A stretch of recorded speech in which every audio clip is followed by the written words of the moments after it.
Are we going to change the rev that it goes to? Yeah.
Okay, so after a much more efficient front mount intercooler has been installed by the lads, we're ready to crack on again and let's get this thing tuned.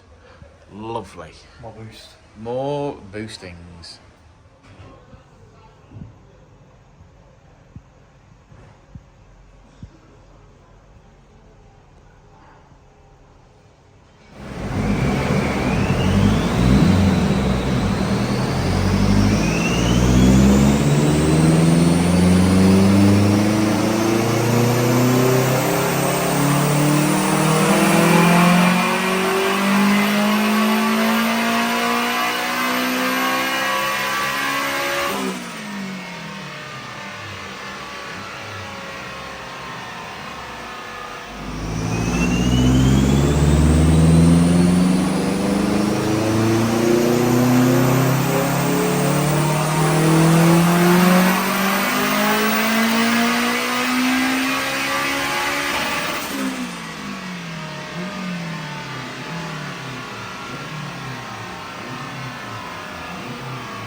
I love this car. Yeah. EG Civic, what's not to like? I mean, one of my favourite Civics for sure. It just looks gorgeous, and it's a great colour, and it's just like retro Honda with modern technology and power. Well, as you've seen from the video, we made some changes to this car. It came in originally for a map. It's just Jenna undoing the straps there. It came in originally for a map, strapped it down to the dyno, did a pull, said, we both agreed, me and Dan, that it did seem really, really flat, wasn't really making any power in the mid-range. Definitely didn't seem right. So we did spoke to the customer, got a bit more we'd already spoke to him about spec anyway, but obviously just running over a few things, just talking to him about it. So then we decided, he said he'd got a twin pass on it with some stainless steel boost parts. So we said, well, okay, well, two things. Are those parts beaded? Because obviously that will give us problems later on. But ultimately, were they beaded? No, they were not. Okay. So typically a stainless steel isn't. They can't bead them because the steel's too strong, so they don't bother. And then obviously the boost parts blow off. So anyway, so even if we'd got that far, we probably would have had a problem with that anyway. I agree. We obviously said, well, let's have a look at the pressure drop across the core, because obviously at this point I feel like it was making about 17.5 psi at the turbo, and I said I think we should be making more power than this. So we did a run at the inlet manifold. Yeah, and compare the two. And compared to, we were making about 7 psi. So that's basically where you're reading the boost from. Yeah. So then we ended up running about 7 psi. So that explained why it was so down on power, was the fact that the twin pass. The problem with twin passes twin passes are good, for example, if they're set up correctly. Now, obviously, if they've got divides in them, they sort of work quite well. The cheaper ones don't. The reason that they don't is the air just comes in, basically, in the core, and then it's got to pressurise the whole core, and then it's got to get out. Well, when you've got a tank that's left and right, it just flows through the core. If you have a tank top and bottom, they can both face the same way, top and bottom, but it goes through the core, out the bottom, done. So it's when it's on the same side and it comes in, has to go a full loop and then come back. It just pressurises the vessel and the air can't get out. I know that sounds silly, but that's... It's like gases hitting each other. Exactly that. So anyway, we did a custom front mount on it. We've done aluminium pipes. We've done basically a left to right intercooler setup. Well done for staying late to do that. Yeah. It was sweaty. Yeah, we've put some hours in this week, to be fair, to get a lot of cars ready for today. We've got 5 maps in total today, 2 turbo ones. This is the first turbo one. We've got a big turbo one that's got forged engine, and then we've got 3 maps besides that as well. So we've got a lot going on. We've tried to get all the hardware work done. We've basically done a normal day's work and then stopped every night to get something else done and lead up for today. So it's been a hard week. Plus, obviously, anyone that's in the UK knows it's probably been the hottest days of the year so far. So it hasn't been pleasant, I'll be honest. But I do feel positive about it. It's cooled down a little bit today.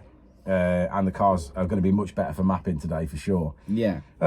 So we made some power. Yeah, ultimately we made a bucket of power. We've now got sort of 15 psi at the inlet manifold, and we finished on 460.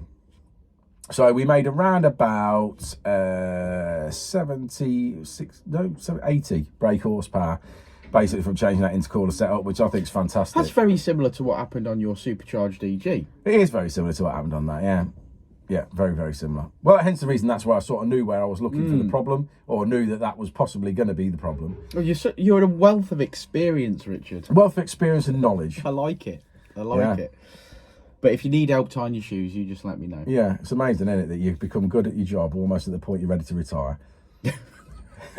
Right, should we have a look at that graph? You're not retiring, mate. I'll accept a heart attack and nothing short of that. Right, let's look at... And you'll work till dinner on the day of your funeral. Yeah, that's right. Right, let's look at the graph. Well, there she is, ladies and gentlemen. One boosted K20. It's just the turbo VTEC's just so immense. I love it. But what a glorious car it was. And we finish on, 462, which is 417 at the wheels. That's going to be incredibly quick. So thanks for sticking around to the end of the video, guys. Like and subscribe and all that jazz. And we'll see you on the next one, won't we, Jeno? The next one will be in about 5 minutes, mate. Yeah. Let's get on with it. And then 5 minutes after that. Yeah, I know. Life was pretty fast.